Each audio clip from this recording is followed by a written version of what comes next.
When one talks about leadership, sometimes people will say, well, I'd really love to be a leader, but I don't have anybody reporting to me.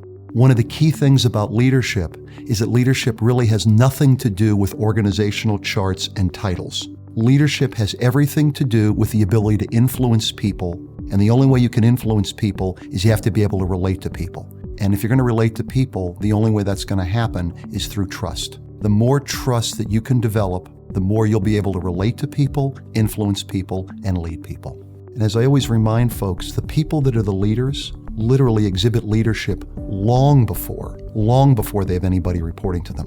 And I often tell the story that sometimes in companies, there's this view of, boy, I'd really like to get started, but I can't yet. We have to wait for some group of people. We'll say, well, who do we have to wait for? Well, there's this infamous group of people that seems to exist in most companies that get referred to as those guys. There's this magical group of men and women called those guys we have to wait for. And as I try to remind people who want to be leaders, when do you become a leader?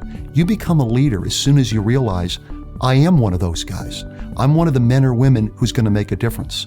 Why? Because I'm going to establish relationships based on trust and have an enormous impact on the organization, regardless of my level, regardless of my title.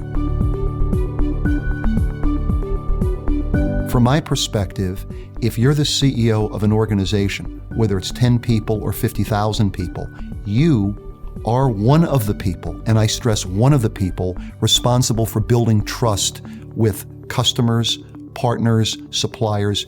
As the former CEO of Baxter Healthcare, I would always get asked the question, boy, how do you deal with all these stakeholders?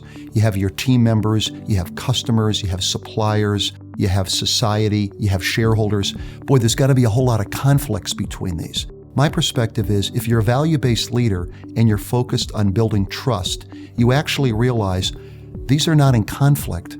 In the bigger picture, it's all in exactly the same direction. To the extent somebody wants to be a value-based leader and really establish trust, my view is there's 4 things that you need to focus on as a leader. Number 1, you need to become self-reflective. You need to start to think about, what are my values? What do I stand for? What's my purpose? What really matters?